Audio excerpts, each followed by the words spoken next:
up, everyone? Welcome back to the Ground Zero Podcast. I'm Rob. And I'm Chad. And we're doing this. We're doing this. We're doing this another, podcast thing. Another go around. It's because we had so much free time on our hands being business owners and launching a new business that we just thought, in that extra half hour every week, let's just throw something in to fill up that time. Yes, I'm sure this was a wonderful choice on our parts. I mean, that remains to be seen. But we're a couple episodes in now, and so I think it's going okay. I hope so. Hopefully you guys enjoyed the last episode, but we're back. I mean, they didn't ban us. Nope, not yet. Not yet. I'm trying, though. I'm trying really hard. Chad's goal is to get us banned. I am trying to get you fired or us banned, one or the other. That's my goal. But I'm still here. I'll work harder. Listen, if Chad ever shows up on the podcast just by himself, then you'll know. If this seat is empty, then you'll know what happened. Chad finally got me fired. I achieved my goal. Man. Hey, just wondering, Chad, did you have a good Christmas? I didn't ask you if you got everything you wanted. Did you go okay? Yeah. My Christmas was good. As I've gotten older, it's like shifted from like the gifts and stuff to just kind of the experiences and enjoying Christmas overall, the food, the lights and stuff like that. And I sound like my parents, but yeah, it's kind of shifted for me as I've gotten older. How was yours? How was yours with the family? It was great. We had, we had all 5 kids there. So it was a full house, That's but a lot of kids. Yeah. But 4 of them are adults. And then we have the 10-year-olds. 11-year-old now, still at home. Yes, that's quite the range, the spread. It is, but it's good. It's good. I mean, honestly. So, can I ask you a personal question? Of course. The youngest. Yes. Oops, baby, or not? I don't know if I'd say oops, baby. I mean, he wasn't a planned baby, but truth be told, only the one was planned. And then the rest of them just kind of happened naturally. I think about 98% of all children are not planned. I just wonder if it was like an oops baby because of the space, the distance. See, for me, an oops baby is when you're not trying to have a baby and then you have one. Yeah. And so I think we were in a place. We had moved down here. We were living up in Bellingham. Then we moved down here, took a new job and everything. And then, it was about that time. Yeah. And then, so it wasn't. I think if he were an oops baby, our conversation would have been, oh my gosh, I'm pregnant. Oh no, what are we going to do?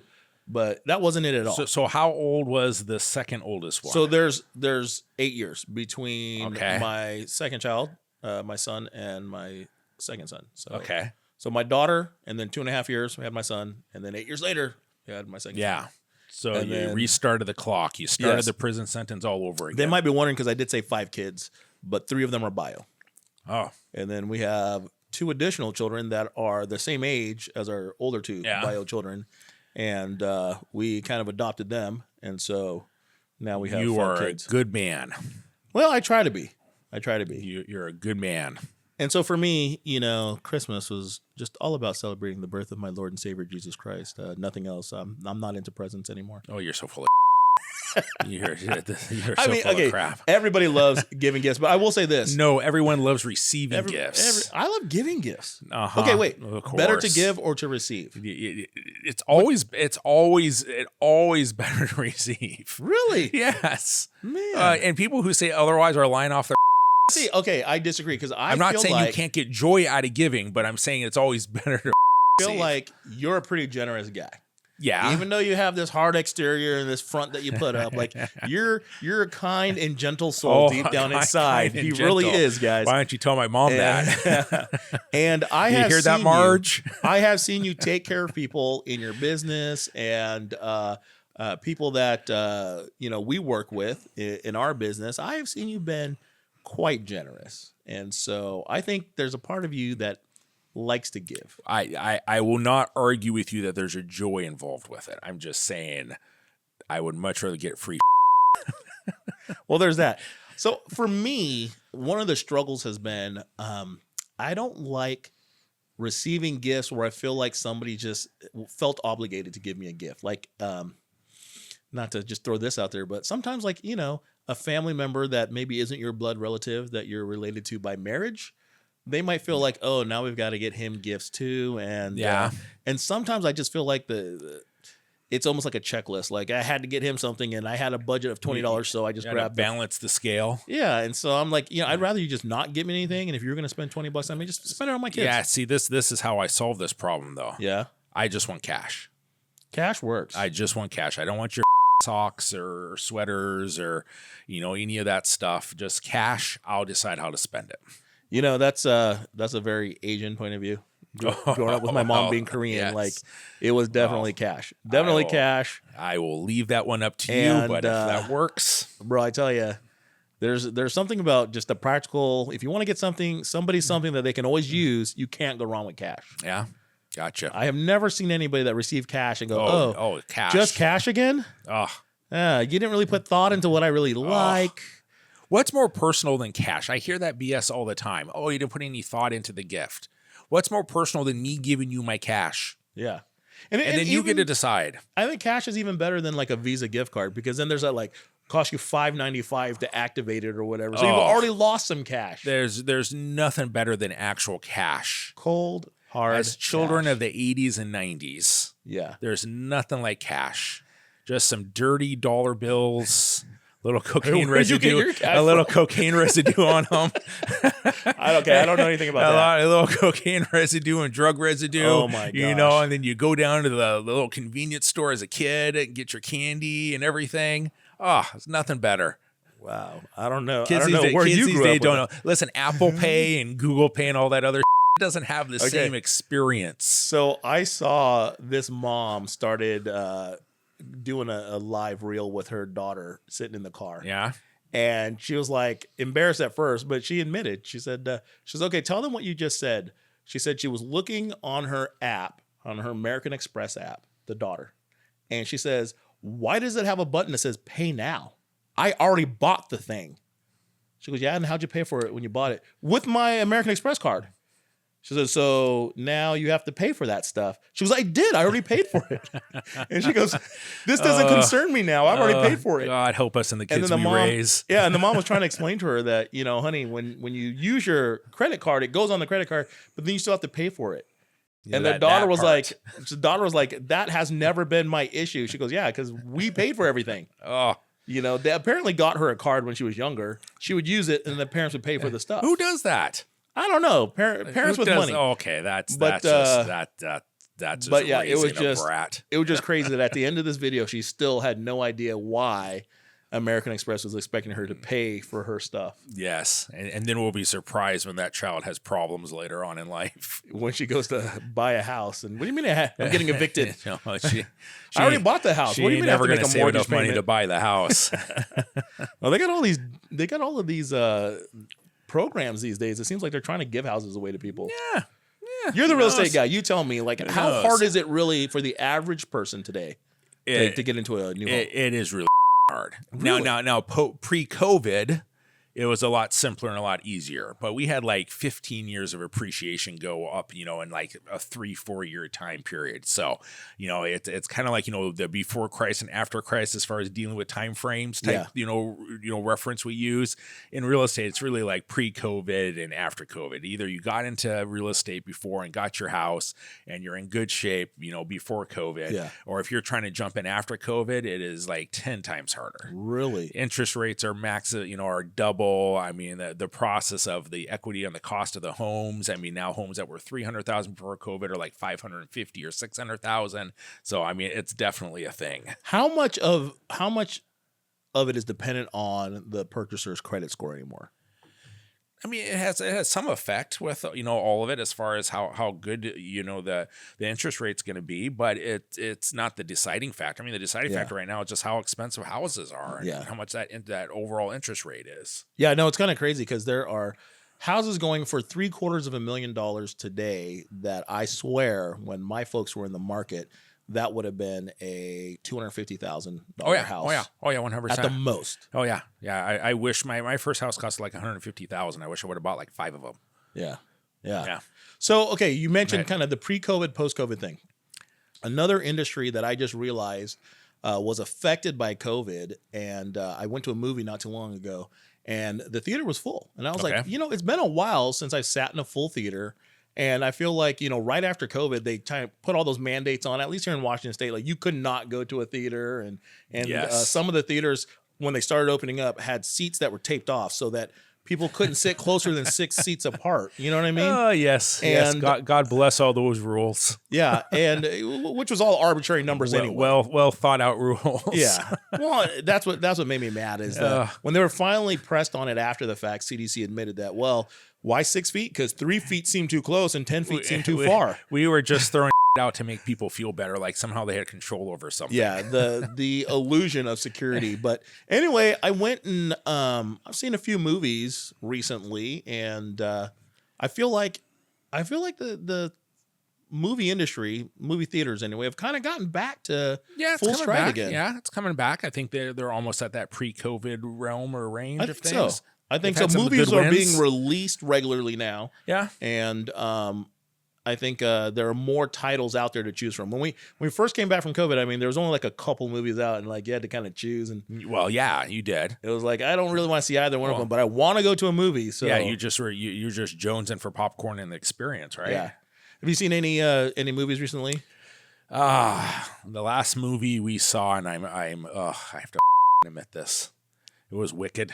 Yeah? Yeah. Why are you ashamed to admit that? Yeah. Well, I mean, it's a play. Did you get dragged to it? It's not the most manly movie to go see. Well, to be honest with you, I kind of wanted to see it because I had been hearing about Wicked, for years now. So it was at one of the movie theater. So I definitely was interested.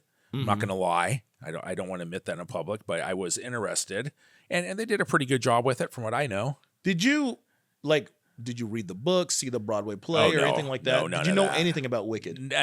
Wizard of Oz. Yeah. I mean, that was it. Have you seen the movie? Yeah, I went and saw it. No. My daughter, on her 22nd birthday, wanted to do 2 things. She wanted to go get Chinese barbecue. Korean barbecue. Okay. And she wanted to go see Wicked. Yeah. Those are the 2 things she wanted to do. Very simple. And so I paid for both of them, obviously. Yeah. And that was her birthday present. That's a nice, simple one. That was like just giving her cash. Yes. Giving her like $600 cash and saying, here, you go spend it how you want. Man, Korean barbecue is expensive, bro. But it's so good. I'd rather still have the cash. Good. So I didn't know anything about it. And I'll tell you why. I was a fan of the original Wizard of Oz.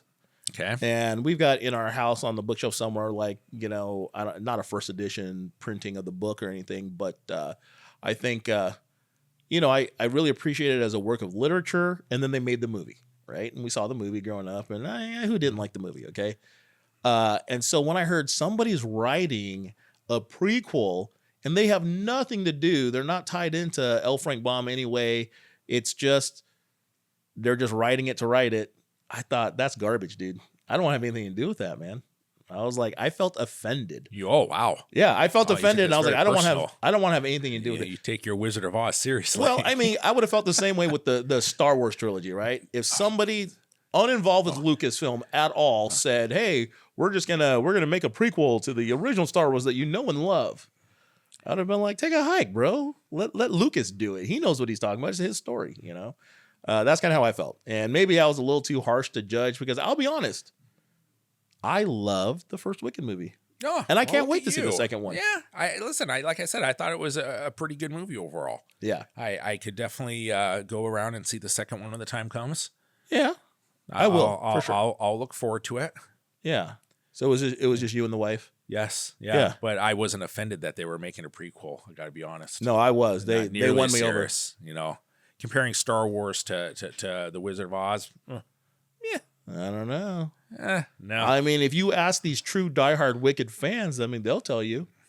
Also, the other reason when they started talking about the movie that I'll be honest that I wasn't too thrilled to see it. First of all, I was like, Cynthia who? I never heard of her. Mm-hmm. Like, what has she done that she's notable? And then I'm not a huge fan of Ariana Grande. Oh, look at you, boy! You're just taking shots all over the place. I am, and it's not like me because between the two of us, we have to admit you'd probably be the one that we would expect to take shots more. But so 10 minutes ago, you called me a soft, kind-hearted man, and now you're calling me. No, that's not what I said. Don't put words in my mouth. Both are probably true, depending upon the day. Depending on the day and the time, who you're talking to, and the situation. Are you a fan of Ariana Grande? To be honest with you, I didn't even know who that was. Yeah. the movie. Well, like, you know, others seem to know who she is. I don't know. So with my background as a youth pastor, like she was one of those gals that like when she first came on the scene, she was like sweet, young, and innocent, you know, like a Disney girl. Yeah. And then like all of her movie now, or all of her songs now are all sexual, like every single one of them. And so there are a lot of teenage girls listening to her music that I think they could be listening to something better, you know. When I hear 11-year-olds singing her songs, I'm like, whoa, your parents know what you're listening to? Do you know what that means? Yeah, I can see that. Yeah. And so I didn't love her as a person. And I thought, why would they cast her? I will say like the best thing about her, I'll give her kudos for her, is she does some really good singing impersonations of other singers. I don't know if you've seen her impressions. No. Oh my gosh, dude. As you may be surprised, I'm not really on online and social media a ton, my friend. Yeah. But you do have this podcast. Well, So- yeah, but I just a man sitting in a seat. All right. So what was your overall take? You liked it? I'd seen The Wizard of Oz, of course, before a few Yeah. times off of all of that. You know, it's been remade like 4, 5, 6 different times. I don't know how long The Wizard of Yeah. Oz, how many times that thing's been made, but There's and a then few I that saw shouldn't have this. been made. I like I said, I liked it overall. I thought everything. The music wasn't as good as I thought it was going to be. Oh. I mean, I'll also be honest, and this is really up the image. You know, I've seen Encanto, and I thought the music was like the songs were much better on that movie. Much better than what was on Wicked. So, if people want to come for me over that, that's fine. No, handle man. it. Broad And shoulders. who wrote the music for Encanto? What's his name? I don't know why am I blanking. Was on it, Manuel? Yeah, Lin-Manuel Miranda, yes, right? Yes, and I'll tell you what, he did an amazing job on that. Is there anything he touches that doesn't turn to gold? I don't know, but he maybe should have helped out a little bit on the Wicked songs. Yeah. There would have been a little more rap in there, probably. Like I said, I mean, like they weren't bad. Yeah. But they just weren't like, oh, that really rocks. Did you see Hamilton? Huh? Did you see the I Hamilton? seen a little bit of Hamilton. Okay. You know. I feel like for when I first heard the process behind what they were going to do, they were going to put cameras inside and still film it on a stage. I was like, how's that going to work? But I felt like they did a pretty good job, honestly. See, I hate it when they do that. If you're going to do it, like make it a movie. Don't just like record a play. Normally I would feel that way, but I think it worked for Hamilton. And I'm not going to, I'm not saying that they should do that for all movies, but I think for that one. The other movie that I saw not too long ago is our men's ministry went and saw the movie Bonhoeffer. Oh, do you know anything about Dietrich Bonhoeffer? A little bit, Yeah. little bit, only because of everything that's been happening recently. So Yeah. I now know more about Bonhoeffer than I knew like literally 2 weeks ago. It's actually pretty interesting for me, the parallels between what was going on back then and what's happening now in the world. And for those that don't know, Dietrich Bonhoeffer was a German Lutheran pastor. He was born in 1906, so he lived in the early 1900s. He died in 1945, and we all know it was happening around that time. In 1937, he wrote a book called The Cost of Discipleship, which is basically a theology classic. And if you are into theology, that's definitely a book you should have on your shelves. But what happened was, and spoiler alert, this movie is based on real life. So if I'm spoiling it for you, then, well, too bad. How old is this movie? This movie just came out just this last year. Bonhoeffer. Okay. Yeah, Bonhoeffer. Okay. Yeah. My guess would be though Yeah. that it probably wasn't widely seen. No, it was a limited theatrical release because it wasn't picked up by, I think, like a major, Okay, got it. and so it was only in certain theaters for so long. So But, you're probably not ruining it spoiler I am not. wise for a whole lot of people. It's also like, did I ever tell you this story? So when I was living in Bellingham, man, and we went to the mall one day. And there was all these people in line to see The Passion of the Christ when that movie first came out. The Mel Gibson. Yeah. Right. So we all know that one was popular. that's based on a true story as well. Supposedly, So, they say. so I go up. So I hear. Yeah. So I go up to this dude standing in line, and I'm just a consummate jokester. So I go, "Hey, is this whole line to see that movie, The Passion of the Christ?" He's like, "Yeah." I go, "Oh, dude, I read the book. It's so good. Too bad the main character dies in the end." And the guy actually gets angry. He goes, "Great. Every time I go to see a movie, a jerk ruins it." And I was like, hey, calm down, buddy. Don't worry. There's a surprise twist at the end. unbeknownst to me, there was a couple who invited, a Christian couple, they invited their non-church neighbors to go see a movie with them to kind of introduce them to the idea of Jesus Christ and maybe invite him to church. I just ruined it. You screwed it up. I ruined it. These people have nothing to do with church now. They're like another soul lost. And so for my penance, I had to become a pastor, I guess. I've always said no one's more broken than a pastor. Oh my goodness. I think we're all broken. Some of us just know the depths of our brokenness. But back to Bonhoeffer, dude. Yes. So what made it interesting is he's a pastor. Okay. And he's a writer, but it was during the time of Hitler. Okay. And I don't know if you knew what was happening. Was he in Germany or he was in Germany? He was in Germany, right? Okay. And so I think he was actually born in Poland, like in Warsaw, if I remember. Okay. But so he's in Germany, part of the Lutheran Church. And what had happened is some of the heads of the Lutheran Church had just wholesale adopted Hitlerism, for lack of a better term. And they were preaching Hitler from the pulpits, even ending with Heil Hitler and stuff, right? With the arm raised, you know. I'm not going to demonstrate it, but I think you guys understand what I'm talking about. Rule number one, become a dictator. Make sure people worship you. Well, that's the thing, right? And so he became one of the outspoken persons, the main guy in the German Lutheran Church that said, we should not be praising Adolf Hitler in the church. We should be praising a wise Jesus decision. Only. Yes. Right? Okay, got it. And so a bunch of people kind of got together and were like, we have an opportunity to take out Hitler. Are you in? Okay. And he said, I'm in. To ruin the end, they get caught and he gets martyred. He gets hanged for treason, and he's martyred for his belief. And so there are a lot of parallels to what's going on, because I think there are a lot of churches that have turned to nationalism to an unhealthy degree. Yeah, where especially like back during election time. Yeah. It was like it was the first church of Trump, or was like the anti-Trump church, right? And it was, people shouldn't be divided on politics like that. You should be able to have your guy or gal that you want to vote for and still be able to worship God together. Yeah. But people were definitely polarized. We started talking to each other after this movie, and it was like, okay, if he had gone through and killed Hitler, like, do you think he gets to heaven and St. Peter's like, yeah, sorry, I can't let you in. Too bad you killed Hitler.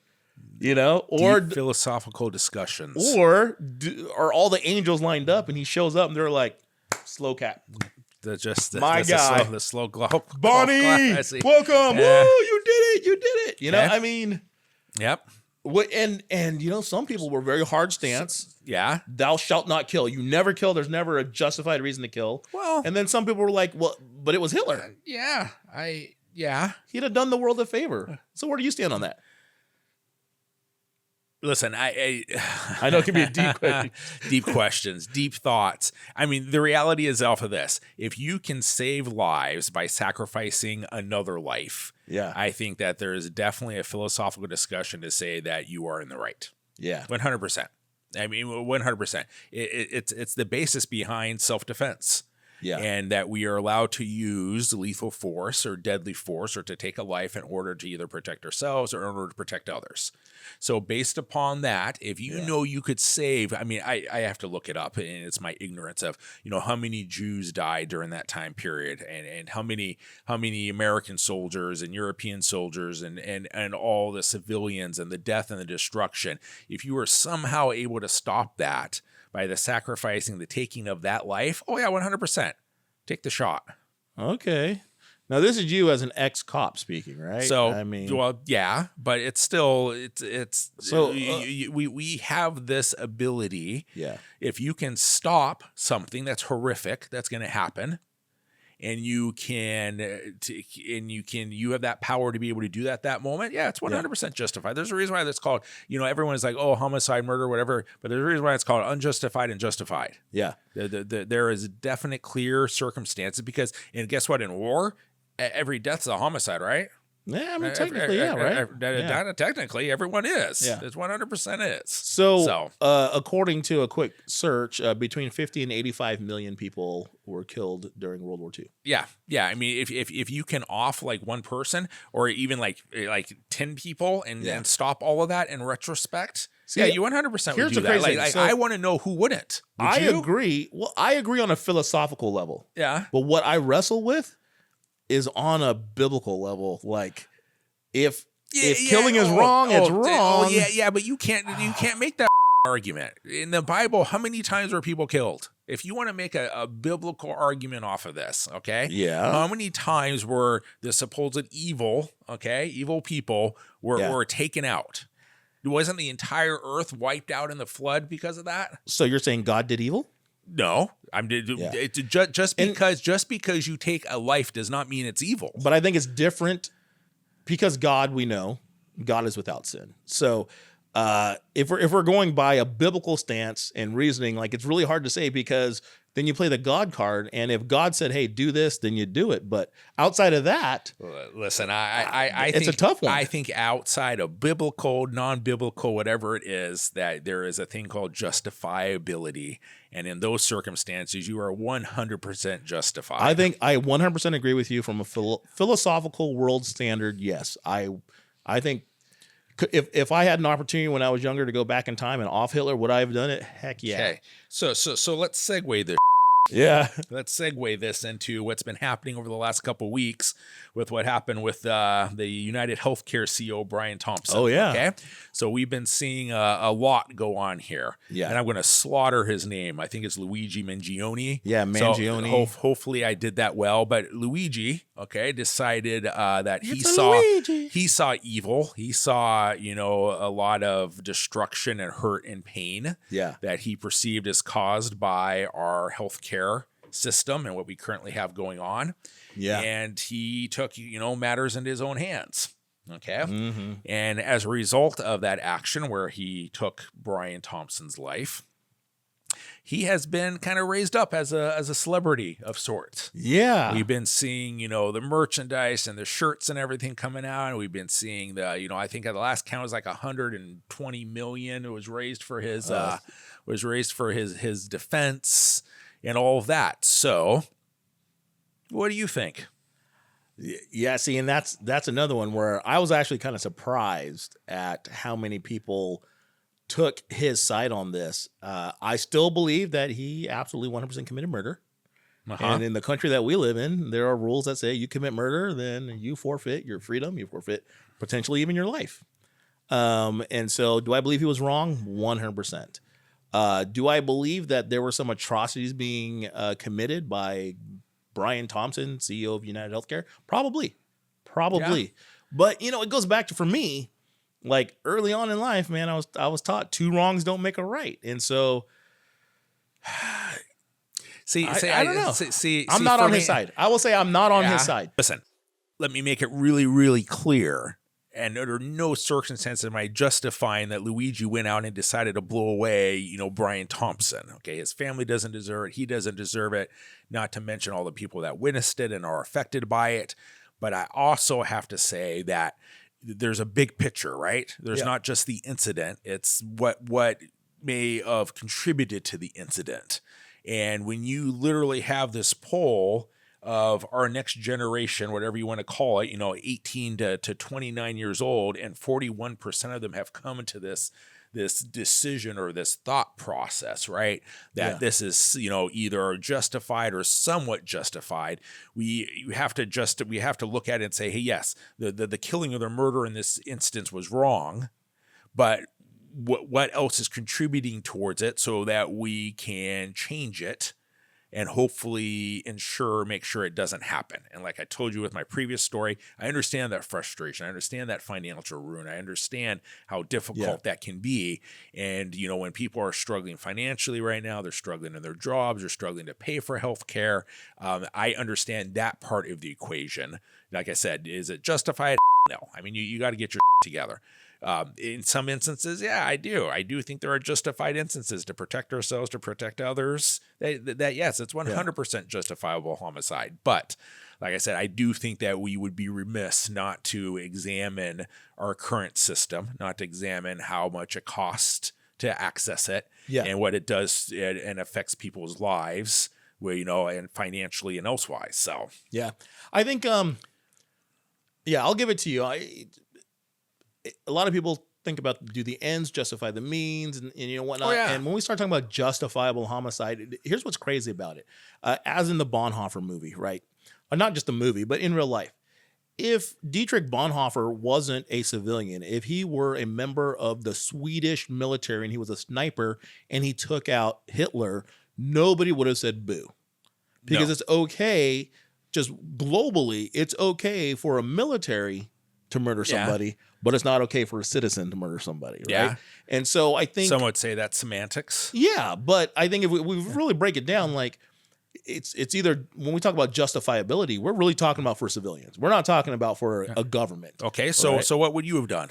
I'm not saying You're that... sitting in the room, No, the Hitler's there, do you take your shot? That's the thing. I think it's got to be situational, and I honestly can't say. There's a large part of me that, because I know the atrocities that he's committed, and in the moment back then, I don't know if people really truly knew the degree to which he was an absolute scumbag, right? He was evil. Yeah, he was. I think it came out relatively quickly that he was not a wonderful man. Yeah, and so, but like your story, and what I will give you 100% is that when you have a personal stake in it.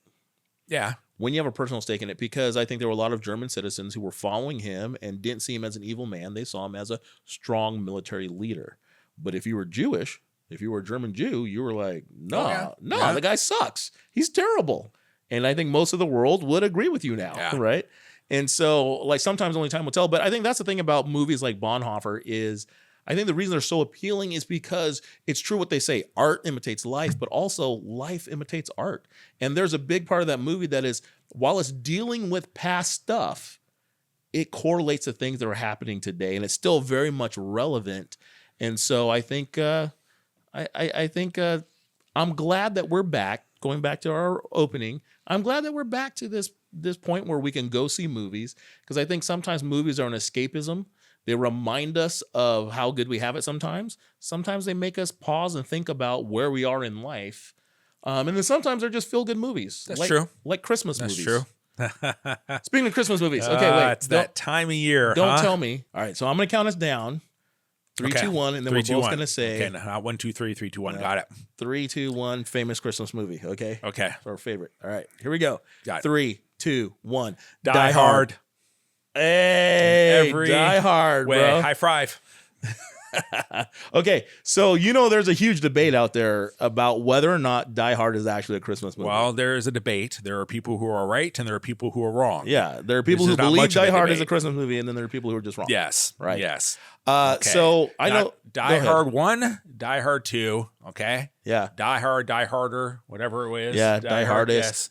Yes. Yeah, let's okay. A Good Day to Die Hard. Traditional Christmas movies, period. 1 and 2, yeah. Traditional Christmas movies, no argument about it. Yeah, I'm not talking about the rest of them. The rest of them, but the first two. The first two. But in particular, Christmas. The first, the original one. Die Yes, Hard. the original. Let's talk about the original. With Mr. McClane. Yes. And Mr. Hans John. Gruber. Okay, so Hans Gruber. Yippee-ki-yay, McClane. He okay, so was John McClane justified in killing Hans Gruber? Of course he is. National we terrorist. all want to be John McClane. Had all of those. Every one of us. And because it was justified, he didn't go to prison. Of course, right. you never justified. Celebrated. It's John McClane. So we had been talking about throwing out some sort of a poll or something at the end of our shows to kind of. We're not going to call it a poll because that makes you sound old. I feel like we're kind of just dropping a bomb out there. Okay. Right. And since this is the Ground Zero podcast, then we're going to call this the H bomb of the week. I'll go with it. Okay. No offense to anybody who. Anyway, so don't cancel us, please. Oh, we're not politically correct like that. So the H bomb of the week is this. Okay. When it comes to Die Hard, say it.